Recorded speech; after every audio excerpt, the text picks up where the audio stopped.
Hello Reformers and welcome back to the last days and our elf playthrough. Now when we left off we were fighting and helping out our Mirkwood elf companions, I guess you could say, our allies against Master Fëanor himself. And we're doing pretty well, as you can see right here. 272 against 147. We eliminated a huge amount in the previous episode, and hopefully this is going to result in a clean, quick victory. And that's exactly what I want to do. I want to make sure that our faction stays as healthy as possible, as strong as possible, giving them the basically giving them the entire advantage that they need to flourish and to prosper as much as possible. I mean, there is the old adage, you know, live long and prosper, and that's exactly what we're going to try and do here. So, let's see if I can get a couple of kills here as well. We did level up in the previous episode as well, so I'm going to distribute those points in, I guess in just a moment after this battle has concluded. But for the most part, our archers are going to tear apart any of these enemy units here.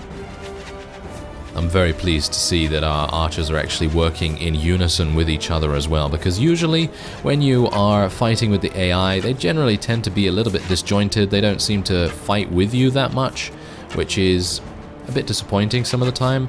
But yeah, let me see if I can just avoid getting absolutely murdered by some of these two-handed orc users, because they are going to be a bit worrying if they are allowed to get to me. And I also need to watch out for wargs as well, because, well, you know how they are. They can be very, very damaging indeed, especially when they are unseen.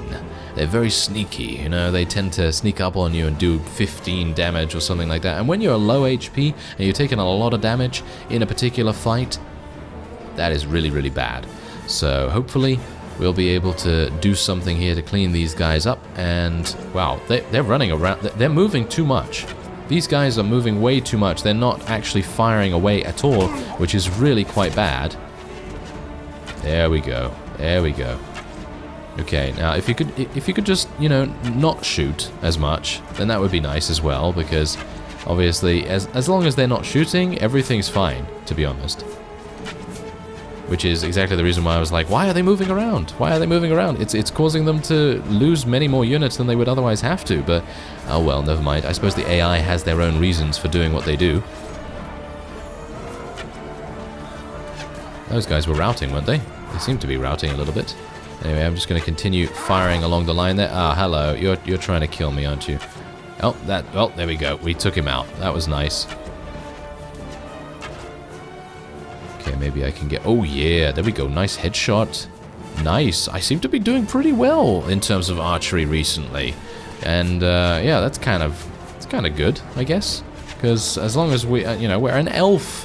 We're supposed to do well in terms of archery, aren't we? So it's good that we're living up to our name, finally. I mean, well, technically we're not best archer in the world, you know, we're not called that, so it's not really a problem. We're called Beartildien, so I suppose it's okay, you know. Of course, I'm just joking, but yeah, that's pretty good. Not bad at all. And we did eliminate every single unit with the exception of this one. Do you think I can shoot him before he leaves? No. That is a no. Oh well, bit disappointing, but oh well, never mind. I wanted to make sure that no one survived. Well, actually 18 of them routed. I guess I don't blame them. 28 rank points. That's pretty good, actually. I was thinking that we might get less because we retreated in the previous episode to, shall we say, minimize casualties. And, well...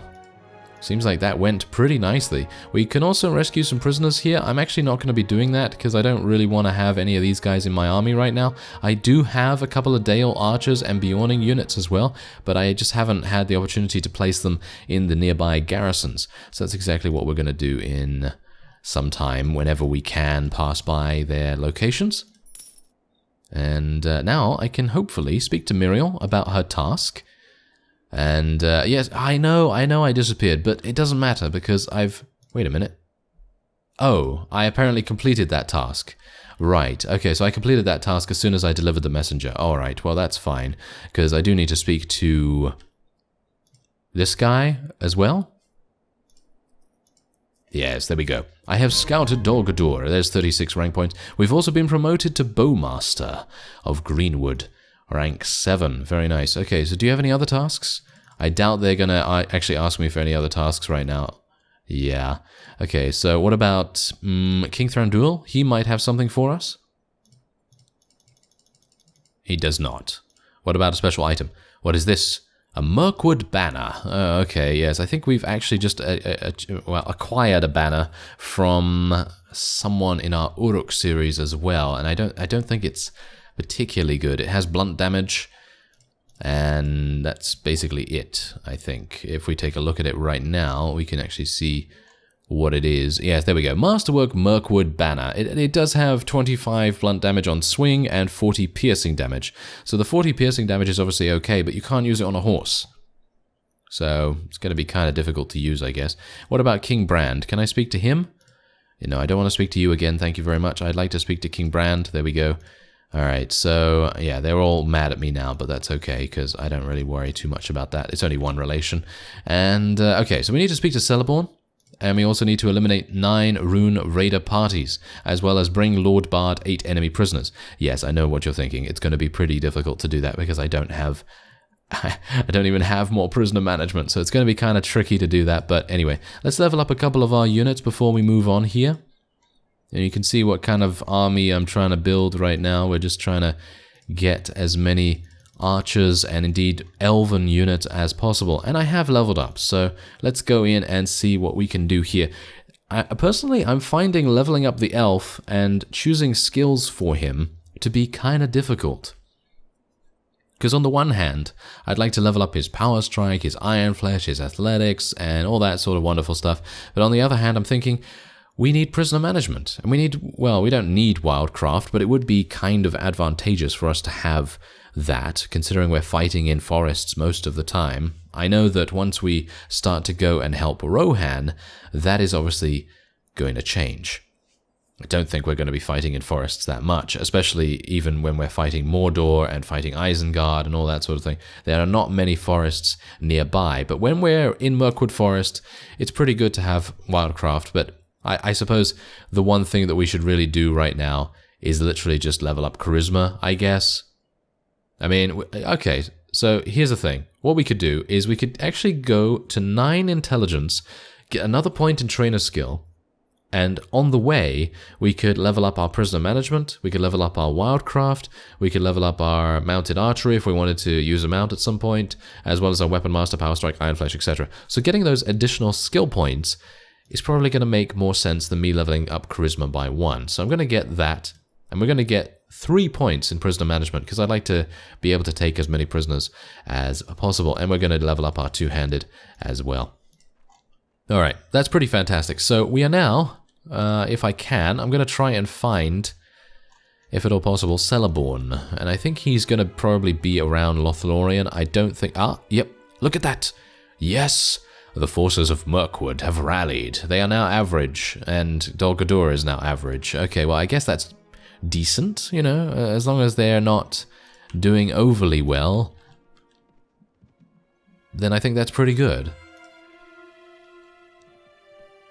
What is this?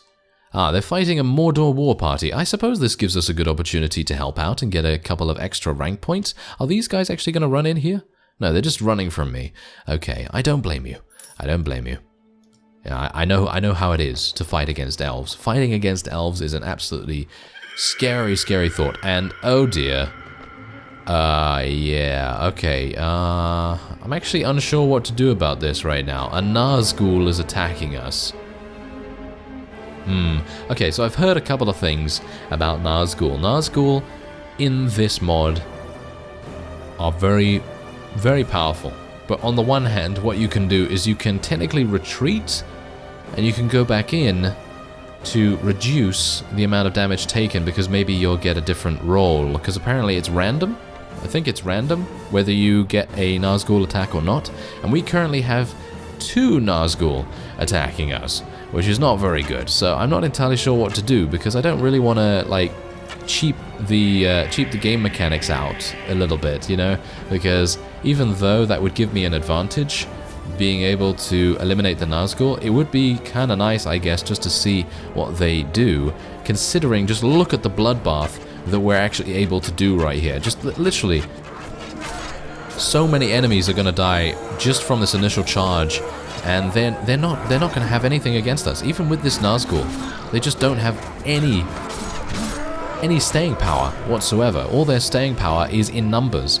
And, well, while I do have the default battle size at the moment, because obviously I am playing multiple mods, I think I explained this in another episode. I think I explained this in the recent, I think part 35 of the Uruk series. Yes, I think I did explain that there. And, yeah, basically, if you play with different battle sizes, especially custom battle sizes, then it's going to mess up every other mod that uses a maximum higher capacity battle size. So that's exactly the reason why I'm being a little bit cautious about that, because I don't want to have a huge amount of stuttering or anything like that, because my PC is not exactly new or anything like that, and the Mount and Blade engine is not exactly new either. So in general, most of the time I'm going to be playing with around 200 to 350 battle size, dependent on which mod I'm playing. And so yeah, that's in general what I try to do, because I want to make sure that the performance is good, because obviously I don't want it to stutter, and you know, obviously I want to make sure that we get as many units on the battlefield as possible as well. Anyway, there you go. That seemed to be it. Actually pretty easy. I'm kind of surprised. We are losing well, I don't know whether we're losing. Yeah, we lost one unit. But that's okay. I don't see that as being too much of a problem. 4 rank points right there. Not too bad, I guess. I mean, 4 rank points is the minimum I suppose we could get. And we're going to speak to Celeborn now. Yes, hello there. Oh, yeah, there we go. Okay, so we have been promoted to rank 10 with Lothlorien, which is absolutely amazing. I don't know what we're going to be getting from it, but I do know that there is something, or should I say, someone that we need to go and see very soon.